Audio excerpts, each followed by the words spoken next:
Flyweight, Joshua Van. As many of you know, Joshua Van captured the belt after Alexander Pantoja was forced out due to injury. Because of that situation, many fans don't fully recognize Van as the true champion yet. However, one thing is undeniable: he is a very good fighter. Van throws a high volume of strikes, especially jabs and hooks, but that aggression also creates openings.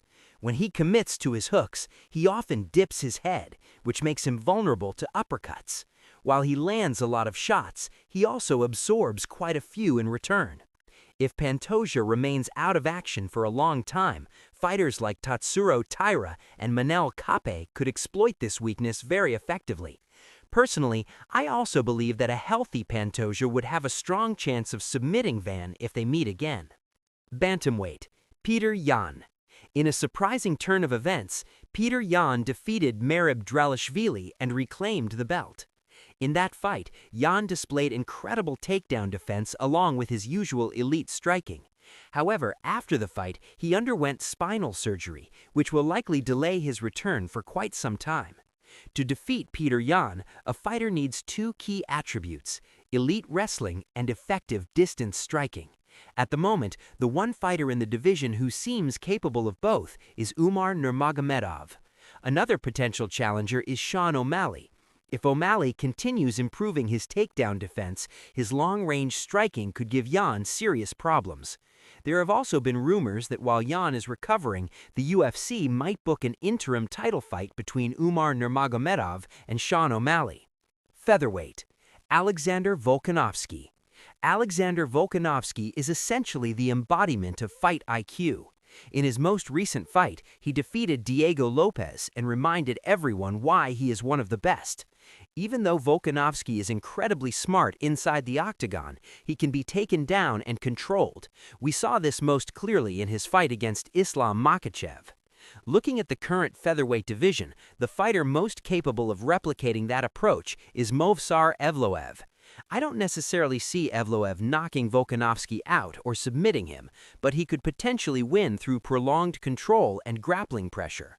Another interesting matchup is Lerone Murphy, who could challenge Volkanovski with his striking. A long striking combination could potentially catch Volk's aging chin at the right moment. Lightweight, Ilia Topuria. Right now, Ilia Topuria might be the most confident fighter in the UFC. In his last 3 fights, he finished Alexander Volkanovski, Max Holloway, and Charles Oliveira. That's an incredible run. Topuria is dangerous both on the feet and on the ground. He has sharp boxing combinations and strong grappling fundamentals. However, in my opinion, the only way to beat Topuria is through elite grappling control and constant submission threats. Even though Topuria has a strong grappling background, Bryce Mitchell was able to take him down and control him briefly. Looking at the division today, the fighter who could challenge him the most is Arman Tsarukyan. Arman has outstanding wrestling, strong submission skills, and brutal ground and pound. He uses elbows very effectively and stays active on top instead of simply holding position. I don't necessarily see Arman knocking Topuria out or submitting him, but with strong top control and constant submission threats, he could potentially win a decision. Welterweight, Islam Makhachev. In my opinion, the only way to defeat Islam Makhachev is with elite distance striking and extremely strong takedown defense.